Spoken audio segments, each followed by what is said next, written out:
Hey YouTube, it's Marita and welcome to another edition of the Nurse Lounge. And in this edition, we're going to do our third installment on our nurse Q&A. I have had two people send me questions. One of them sent me several questions and then the other sent me just one question. So I'm going to go ahead and combine both of their questions into one video. If you happen to like these types of videos, please thumb this video up.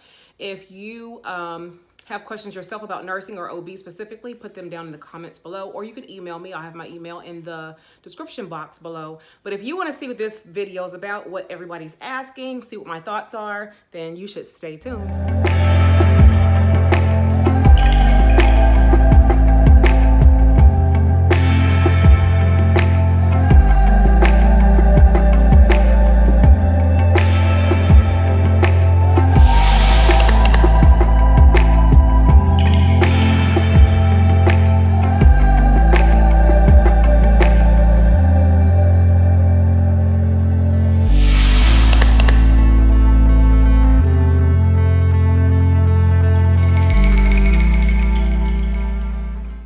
All right, so we're going to jump right in. So these questions, again, were sent to me by two different people, and they had some questions regarding both postpartum and nursing in general. So therefore, I'm going to combine their questions. And again, this will be a long video, so get you a notepad, some pencil, get you some snacks, something to drink. And I like to answer my questions thoroughly. I have watched other YouTube videos or nurse videos in which the YouTuber would answer their questions. They would do a nurse Q&A, but they would have like 50 questions and then they would give you a general yes or no or, you know, some type of answer like that without getting into detail. Me personally, I do not enjoy those kind of videos. I want to know more in depth about what decisions you make, why it is the way it is, from your perspective. So I want to give what I expect to see. So therefore, it is a few questions. It will be a long video, but I'm very thorough in my responses. If I do not know an answer, I will simply state that I don't know the answer, but I'll come back to that. I do want to give a disclaimer here. The way I answer questions is based off of either research-based, so therefore it is factual, it is evidence-based practice, or my own experiences. My own experiences does not mean it happens in the rest of the world as such. So, because things are the way they are in Tennessee, let me restate that. The practices and laws and policies in Tennessee may not reflect what they are in New York, may not reflect what they are in Texas, California, anywhere else in the United States or abroad. So you need to look up your own policies with your board of nursing, to know how you're governed in your state or country. Do not use these videos, mine or anyone else's, as a generalization to say this is how it is everywhere in nursing, because that is far from the truth. It's highly contingent upon your Nurse Practice Act in your state. So be mindful of that when you listen to these responses. These responses or thoughts are mine and mine alone. And I am a registered nurse for almost 15 years. It'll be 15 years in June. And so I'm looking forward to that, actually. And I am a registered nurse. OBGYN is my specialty. Nursery is my specialty as well.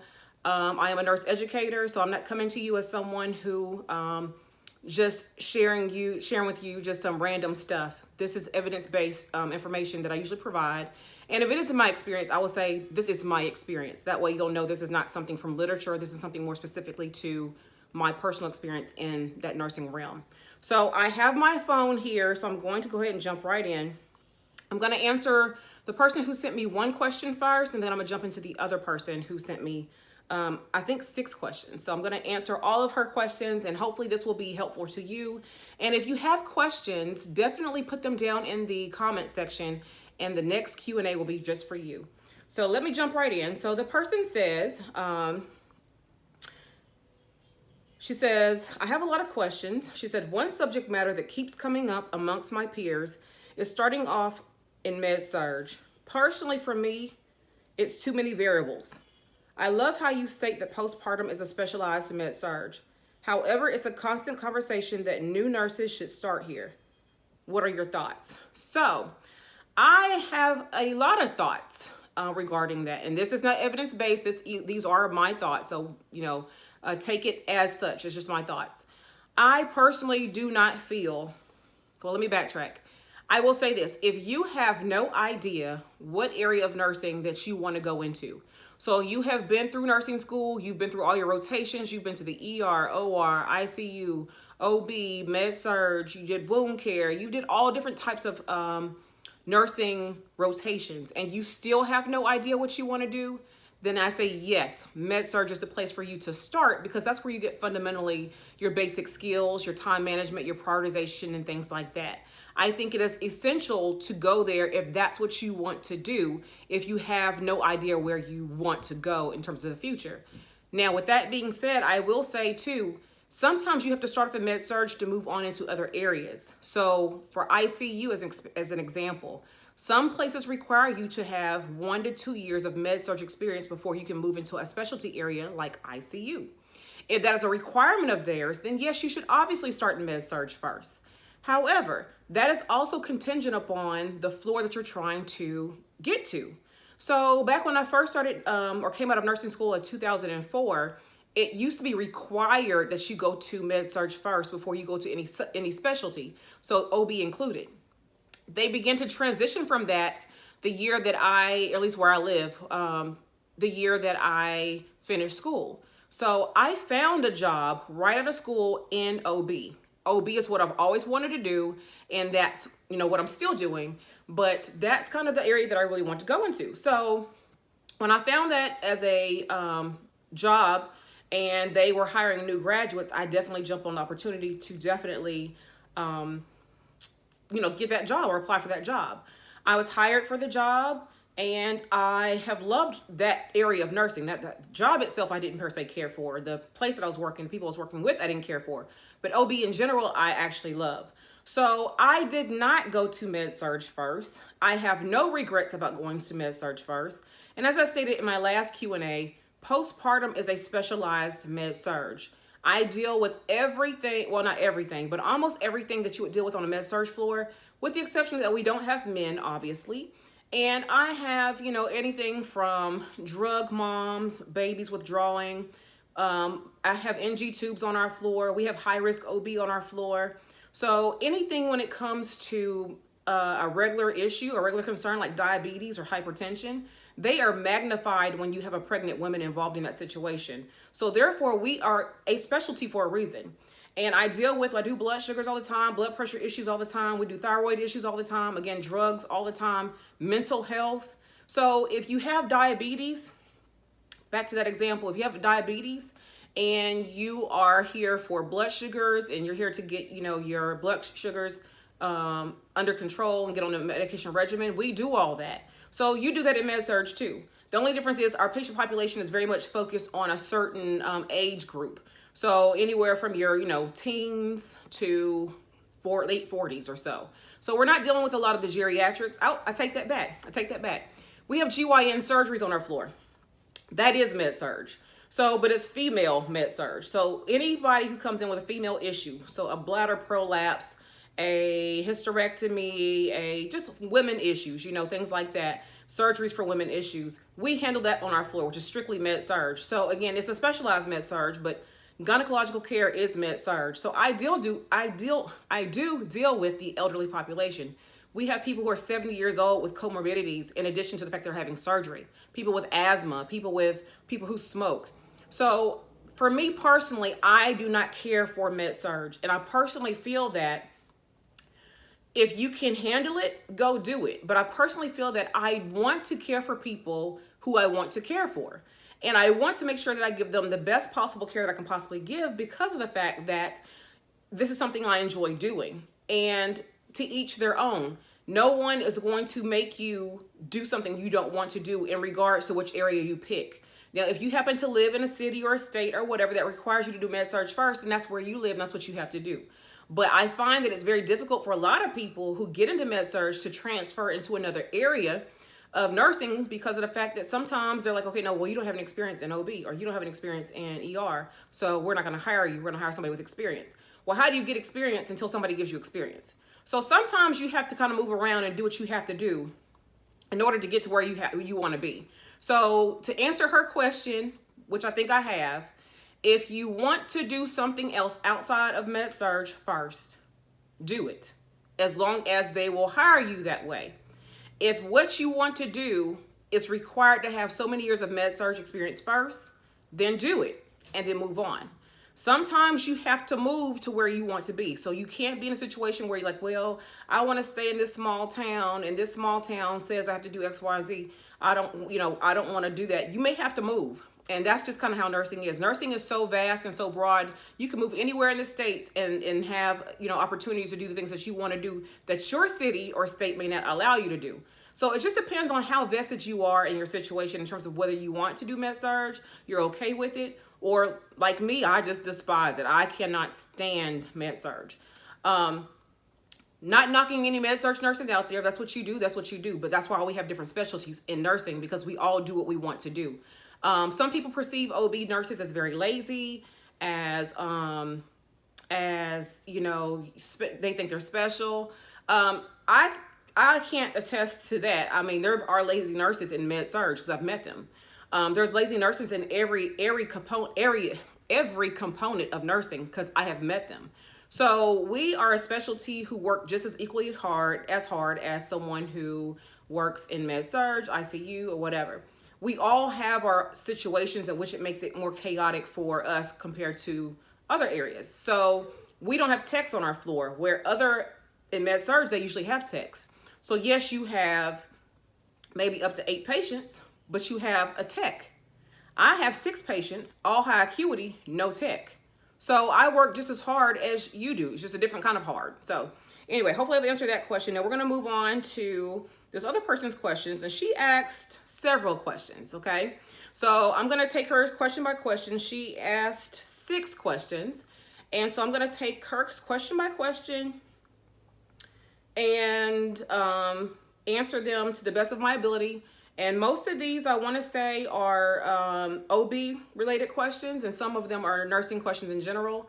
I will say this, that I have read the questions, but I have not scripted anything. I have not written anything out. So this is coming from the top of my head about how I feel about the situation. And with that being said, I kind of look at this like a conversation would be. So if me and this person were standing face to face and she asked me these questions, this will be what my response is to her. So I'm going to answer in that format. So her first question is, I often hear that during many shifts, nurses do not get their lunch break. Is that true? And if so, how often does it occur, especially in a postpartum unit?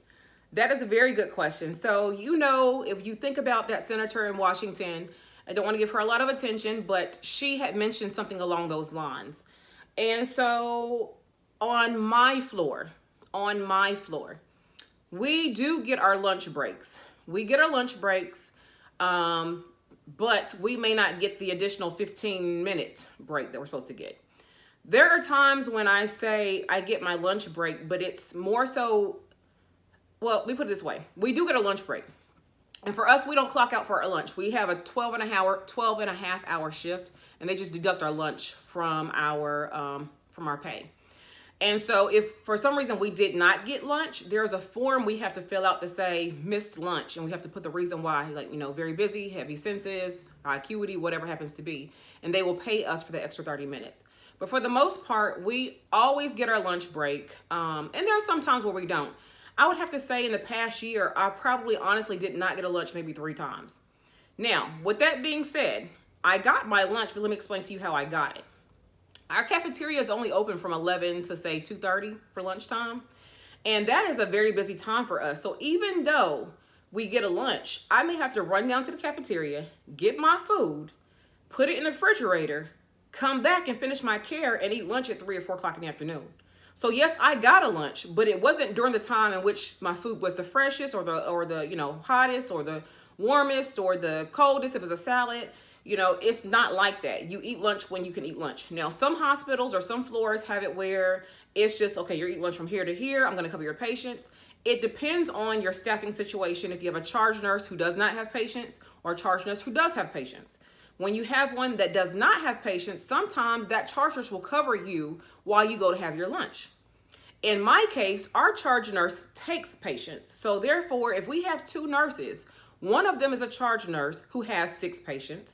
And the other nurse is the second nurse with 6 patients. So when you go to lunch, she's covering all 12 patients in our situation. Again, we have no techs. So we don't per se get our lunchtime during a lunchtime period. It's just whenever we can get around to it. We'll say, hey, I'm going to go down and get my food real quick, but I'm going to put it in the fridge and I'm going to come back and do my discharges. I'm going to come back and do my assessment on my new patient. I'm going to come back and finish my charting, and then I'll eat a little later. So hopefully that answers her question. It just depends. I typically do get a lunch at some point in time. It just may not be when my food is the freshest and things like that. That is very difficult because of the fact that, and then true too, we don't have the best, healthiest options at the hospital in terms of things to eat.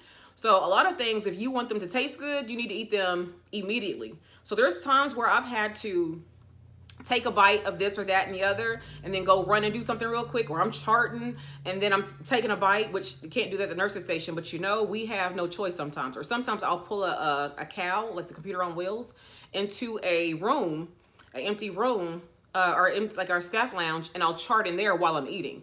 So if you're doing that while you're eating, that means you really ain't getting a break, if you think about it. Because when you are on your lunch break, that means you have no duties while you're at lunch. It's truly supposed to be a break. You can make phone calls. If you're allowed to run errands, you can run errands as long as you're back in 30 minutes.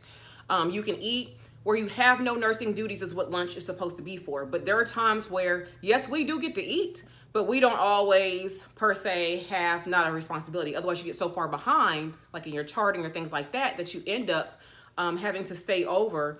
And for me personally, I just assume to get my stuff done, whether it means I have a formal lunch or not, than to stay past my shift. I cannot stand staying past my shift. I'm ready to go when my time is to go.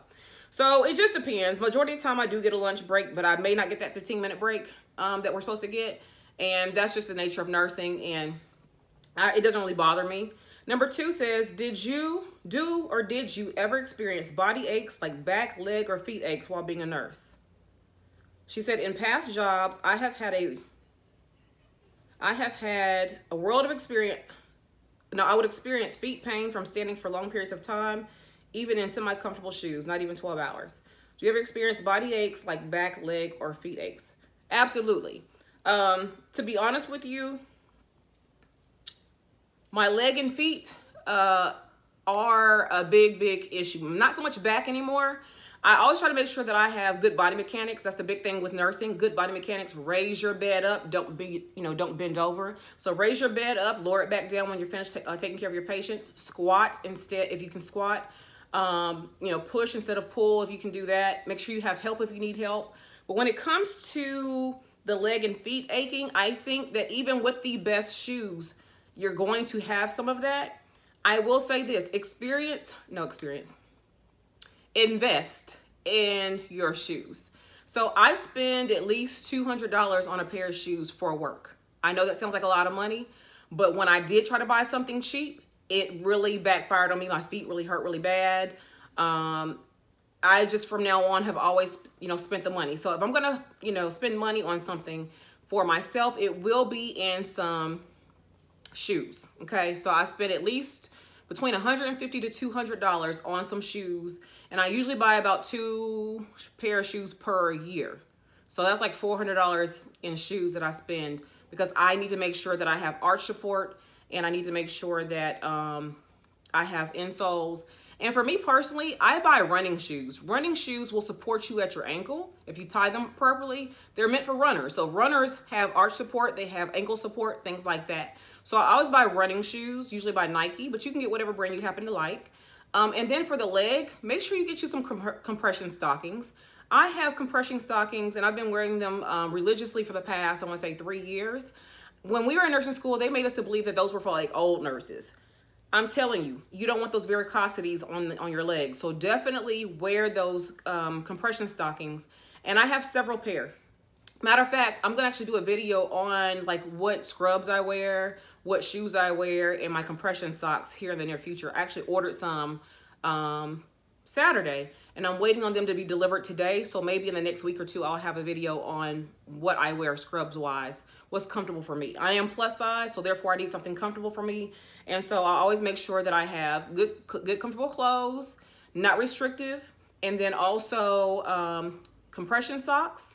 And I always have a good shoe. Those are the things that you definitely want to invest money in, or those types of things. And then even with those good things, my feet still hurt comparatively. think about if you you went like to a theme park, and even though you know you are going to be walking a lot in the theme park, at the end of the day or the next day, your feet are going to, or your legs are going to kind of hurt some, ache some, because you have been on them and walking more than what's normal for you. So when you're on your feet constantly, and I would say I probably stand a good 10 of the 12 hours, maybe 9.5 of the 12 hours. We stand a lot. So we're not sitting a whole lot when it comes to nursing. And so therefore, when we get our break, we're very excited about getting a break, if nothing else, just to sit and do nothing. So definitely invest in those types of things. Number 3, as a postpartum nurse, do you have to work more than 12 hours? Is it really as exhausting as it sounds? No, not for me. Not for me. I have had some days where in inclement weather, we're in Tennessee. And since in Tennessee, you don't ever know what you're going to get. But typically in the wintertime, about January, February-ish, it gets pretty bad around here. And we have times where we have nurses who are stuck. They cannot get in. And we do have mandatory where you have to come in the night before or the day before for your shift. And we have rooms, like empty rooms on our floor that you can come sleep the day before. So let's say, for instance, I had to work tomorrow morning and it's icy or there's a storm that's coming to town. I would have to come to work tonight, bring my clothes, sleep over, get up and be ready for my shift, already be in town ahead of the storm or whatever the conditions, the icy road conditions or whatever it's going to be. They require that of us at our facility. That may not be true of all facilities. Some facilities will not let you leave until you have a replacement, in terms of another nurse replacing you. So I typically don't have to work any longer than my 12 hours unless I'm not done. So there's times where, like I was talking about earlier, how I'm not done with my charting because I had a long day or something like that. So our shift is from 6:45 to 7:15, because remember I told you the 30 minutes they take out for our lunch. They automatically take it out for lunch. Well, there's times I don't get out to 8 o'clock. Sometimes I don't get out to 8 o'clock because of the fact that shift change takes that long. Because we have 24 patients on the floor, we have 6 each with 4 nurses, and we're doing bedside report. That takes a long time. So I've did that plenty of times where I'm staying after, not because of the fact that I'm covering for another nurse, because it just took that long to give report.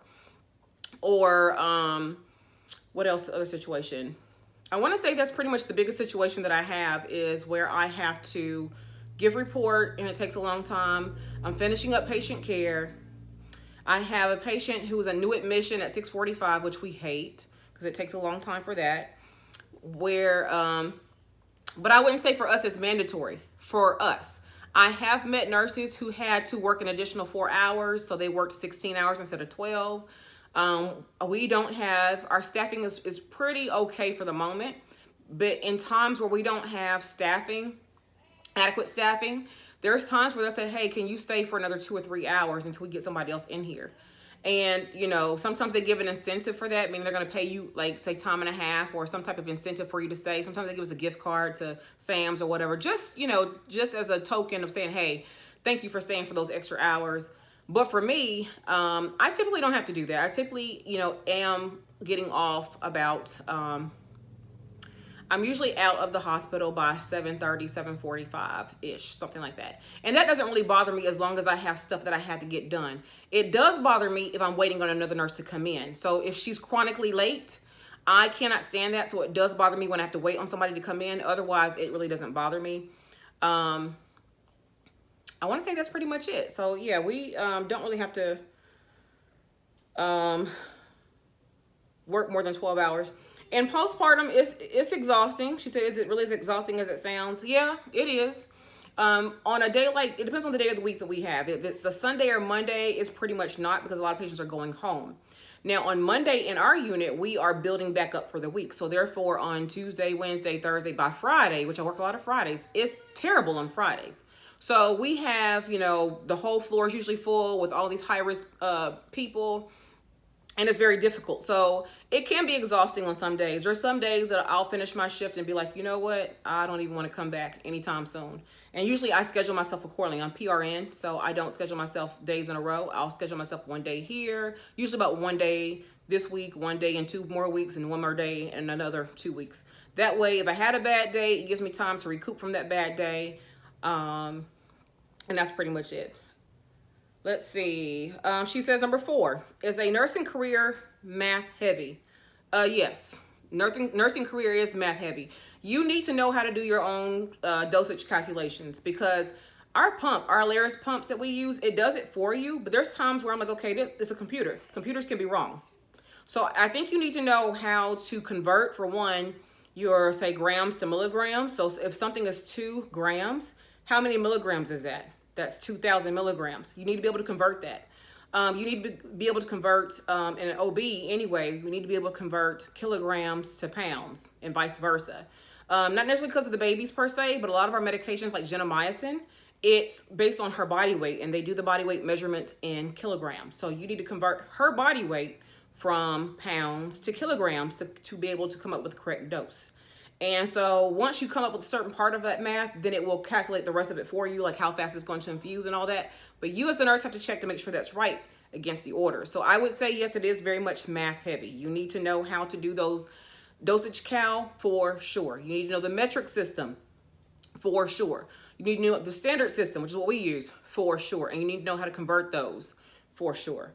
Outside of that, that's the biggest math that you need to know how to do, besides telling time. And for us, we use military time. So you need to know what a 24-hour clock is in terms of, you know, after 1 o'clock is 1 o'clock in the afternoon is 1300, 1400, 1500, and so forth. You need to know that, and you need to know how to, when it's time for medications, how to, you know, let's say something's given every 4 hours. So if they had it at 12 o'clock, they're going to have it again at 4 o'clock. You need to make sure that time matches with what you see in your MAR.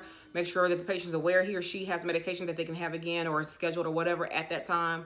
So a lot of math, you know, sometimes it's what you call mental math. I think that's what they call it, where you can just kind of look at it and figure it out in your head. And there's sometimes you'll see me counting on my fingers. I'm like, okay, they had it at 1 o'clock. Let's see, 1 o'clock, 2, 3, 4, 5, 6, 7, 8, 9. 9 o'clock, if it's an 8-hour med, when they can have it again. I'll be sitting there counting on my fingers 2 or 3 times just to make sure it's correct. There's no shame in my game. Sometimes, okay, let me count this out. And I'll do that. And then I'll write our new time on the board. So math, yes, you have to do math quite a bit. Number 5. Are there many OB nursing opportunities outside the hospital? I feel like if there are, they're mostly for nurse practitioners, but I could be wrong. Yes, there are plenty of OB opportunities outside the hospital. I actually do case management in an OB pediatric realm. So basically, if you ever thought about babies who go to the NICU and you say, okay, they were born to that drug-addicted mom, and you want to know what kind of happened to them. Well, in my job, I actually go to their house and I visit with them at their house, and kind of actually provide parenting education regarding, okay, this is about baby's growth and development. This is about, you know, OB-wise, you're bleeding after you have a baby. We discuss her postpartum care. We discuss her parenting options, her birth control options. Now, I don't provide birth control because I'm not a provider, but we talk about what options are out there. Some of the same things we discuss in the hospital setting. If she's early postpartum, I discuss how her bleeding is, if she had stitches down there, if she had incision down, or her incision, and if it's, is it draining? Is it, you know, is it opening up? And I will actually assess that in the home. So yes, it's kind of like home health case management type stuff. So you can do that. You can always work in a clinic. So, in an OB clinic. Now, I will be honest, here in Tennessee, a lot of the OB clinics will hire, LPNs or, medical assistants to do the job that an RN can do to a certain extent. And they do that because of money, basically. Everything in healthcare is about money. So they want, why pay a RN but they can pay an MA to do? And from the business standpoint, that makes sense. But we do have clinics, OB clinics, that do have RNs in them. Even if it's only one, they have, you know, RNs in them. Then you have patient education areas that you can do. WIC is another one. I know it sounds more like baby, but the thing is they see moms, you know, before, during, and after her pregnancy. So WIC is another opportunity for RNs to be able to see OB patients as well. And then you have the Hope Pregnancy Center, or not Hope Pregnancy Center, but you have centers like that. We have one called the Hope Pregnancy Center, but centers basically where moms or new moms will come in and be, need encouragement, need to know about pregnancy, their options, they need help with diapers and things like that. So there are plenty of places in which you could go to outside the hospital. Health department, that's another one. Health department sees OB patients. You have your clinics. So you have your clinics that sees the indigent population. And we have one here called Matthew Walker that sees indigent population, which means you have no insurance. And we provide, or I don't work there, but they provide all OB women health services, so including pregnancy and things like that. Now, mind you, they can't deliver her, but they can do her prenatal care there, and then she can go to the hospital and deliver her baby. So plenty of options outside of hospital setting. You'll just have to explore what's available in your area. All right, number 6. She had 7 questions. Number 6. What do you know about a career as a lactation consultant? She says, I'm not sure if you have them working at your hospital. I know nursing is very diverse and that is one OB related route that I may be interested in. Do they primarily work in the hospitals? So, for one, you have to get a certification to be a lactation consultant. And yes, they do work in hospitals. So they work in hospitals and they also work in like outside clinics, like La Leche League has clinics that they actually work in. So we actually have 2 lactation consultants and they alternate their schedule. So one may work, 3 days, another works 4, and then they switch back and forth. And we only have them during the day. So the nurses have to take over for night shift in terms of helping with lactation. But we have lactation consultants.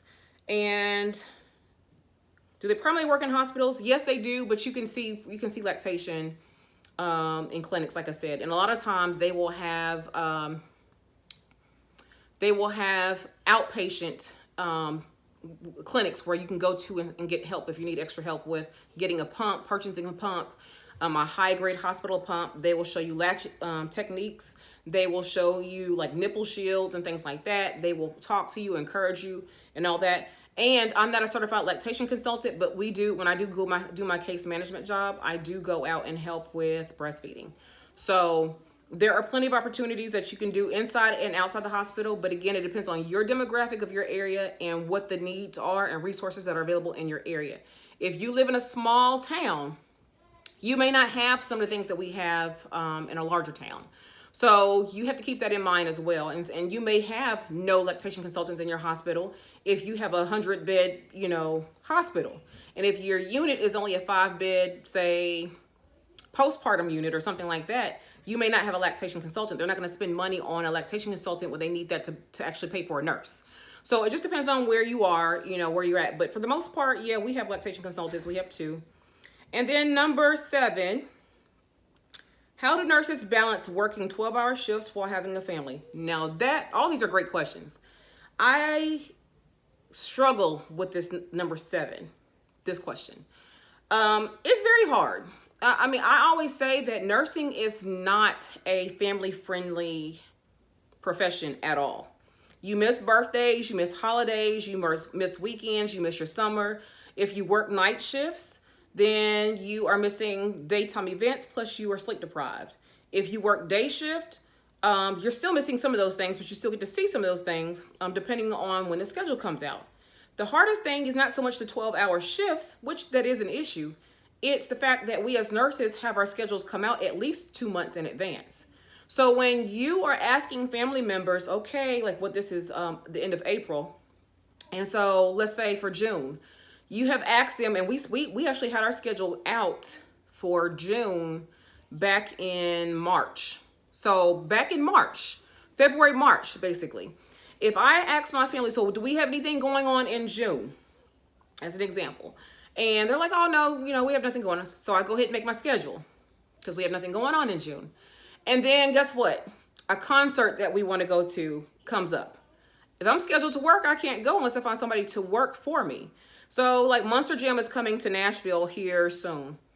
I happen to not schedule myself for that day, but if I had of, I would have been screwed. I couldn't take my boys to go see the Monster Jam. So it is very much not family friendly at all. I feel that nursing in the hospital is an entry level into healthcare. There's nothing wrong with working in the hospital, but I find that people who do leave or go PRN do so because of family related issues. So, I'm PRN and I'm PRN for a reason. And that's precisely the reason. 12-hour shifts is literally half of a day. if you think about it.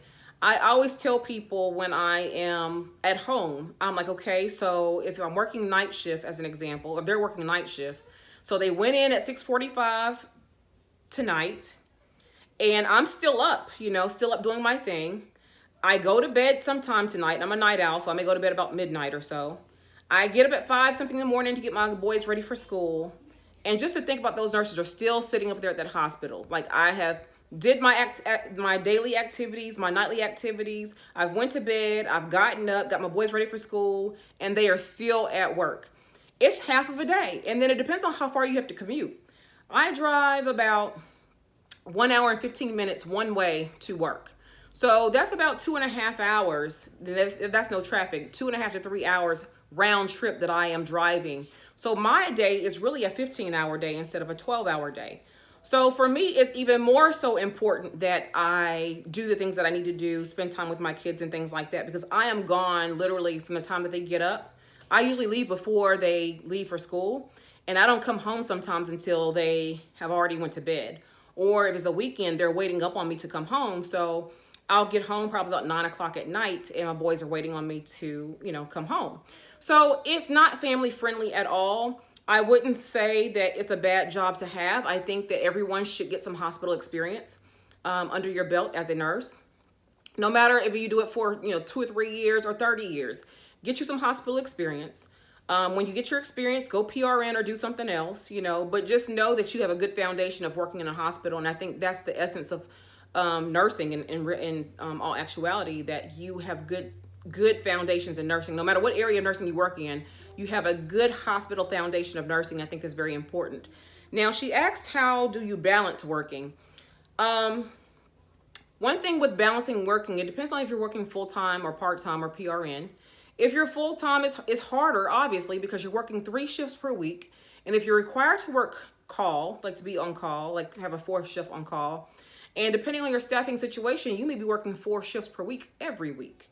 So in those cases, it's very difficult. If you're working night shift and you're working 3 or 4 nights per week, you're sleeping the other 3 or 4 days that week because of the fact that you're so exhausted and tired. You do miss a lot of kids' activities. You do miss a lot of, family activities, vacations, and things like that. Keep in mind, if you're working in a hospital, hospitals are open 24/7, 365. They don't close for any reason. They don't close for the holidays. Somebody has to be there to maintain it and keep the hospital operational. So with that being said, we are missing a lot of family events. We're missing a lot of vacations. We're missing a lot of, for me personally, I missed a lot of school activities. So maybe they're having a performance or what we call an academic pep rally, where they are honoring the kids for making A's or A's and B's or whatever kind of honor roll they happen to be on. I have missed several of those because of the fact that by the time the schedule came out for the event itself, my schedule had been out 2 months ago, and therefore I had no way of knowing, and I can't just take off. I wish I could, but I just can't take off for something like that. I can try to find somebody to cover my shift for me, but that's just very difficult to do when everybody's already stretched thin, and they also have their own family obligations as well. So I find it very difficult to balance. Now for me, because I'm PRN, is not as difficult because I only work 3 shifts per 6 weeks. And so since I only work 3 shifts per 6 weeks, it's not really that difficult for me to have to balance anymore. And I'm also at a point in my life where I have other jobs. So like I told you, I'm an educator. So I work at the university. I do case management, and then I do work PRN. So I'm at a point where I'm not relying also on my PRN job. I was supposed to work today. Matter of fact, I'm actually on schedule to work today, but I was down staff, which basically means that the census was not high enough for me to come to work today. So therefore, I was down staff on call, again, meaning that if they need me, they'll call me. But I wasn't needed today, so here I am. And which means I don't get paid, in terms of regular pay. I do get on-call pay, but I don't get regular pay. And so if I happen to need the money or is counting on that shift, then I'm also in a bind because I needed the money. In my situation right now, I don't need the money. No, I don't say I don't need the money. I don't know who couldn't use money. Okay, so let's just be honest. I don't know who could not use money. But by me not making the money today, the kids will still eat, the lights will still be on, I'll still have a place to stay, my car will still be paid for. I won't need the money in that sense. That's what I mean. I don't know who doesn't need money, but I don't need it in that sense. So for me, I've also learned to say no. as a nurse, we always want to try to help the fellow nurse. We want to help, each other out, and like, oh, yeah, I'll cover your shift for you or whatever. If you really can do it, do it. If you really want to do it, do it. But sometimes I find that they will come to you and ask you to help them, but it's never returned it's never returned. So when you're in a bind and you want to go to your child's soccer game or you want to go to your child's academic pep rally, people are going to tell you no, the same people that you told yes time and time and time again. So I have learned over the past few years just to say no. And it's not because I can't do it. It's because of the fact that, you know what, if I need you in a situation, you're not going to help me, and I'm not going to miss my child's event for you to go do your child's event, when if it was the other way around, there would be an issue. So I've learned to say no, and you're not gonna make friends saying no. If you can help people, help them, but never to the point of you losing sight of who you are and what you need to do to take care of your family, because nobody's going to take care of your family but you. And hospitals will work you to death, and I mean literally to death. And then once you die, they will, before they even have you, before you even the ground good, they already had your position posted. Okay, so it's no different than in the hospital when a patient dies. They have a stat clean on a room, and then they'll have a new patient in that same bed that somebody just died in within 30 minutes. That's how it works. So don't be that person. So I've learned just to say no to a lot of situations. That way I can better balance my personal life with nursing. And plus too, it helps with nurse burnout. So I don't want to get burnt out any faster than what we already have going on. I find that the more I spend time in the hospital, the more tired of it that I get in terms of politics and things like that. So I will just strategically do my days spaced out. That way I've recovered and recouped, and I'm ready to, tackle it again the next time that I go to work. I was scheduled to work today, and I was supposed to go back next Monday to work. Because I didn't work today, I'll definitely be ready to go next Monday if they need me. And so that way I am not getting burnt out as quick. All right, so that ends the questions for today. This video is over 40 minutes long. I told you it would be a long video. And make sure I answered all her questions. Okay, I did. So if you have questions or things that you want to know about nursing or about OB specifically, please leave those in the comments below.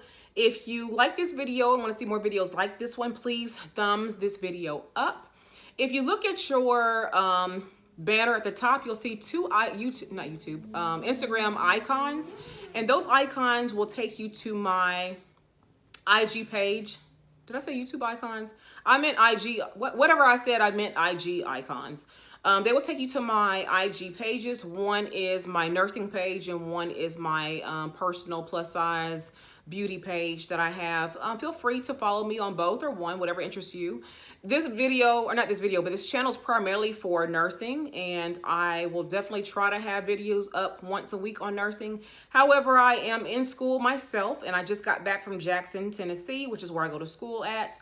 I spent almost a week there doing my studies on campus, and so therefore I'm a little bit behind on my videos, but I will try to get some videos put out weekly if possible, but we'll see how that works out. Anyway, if you have questions, again, definitely leave comments below. I do have email, and you can email me your questions there. And until the next time, you all take care.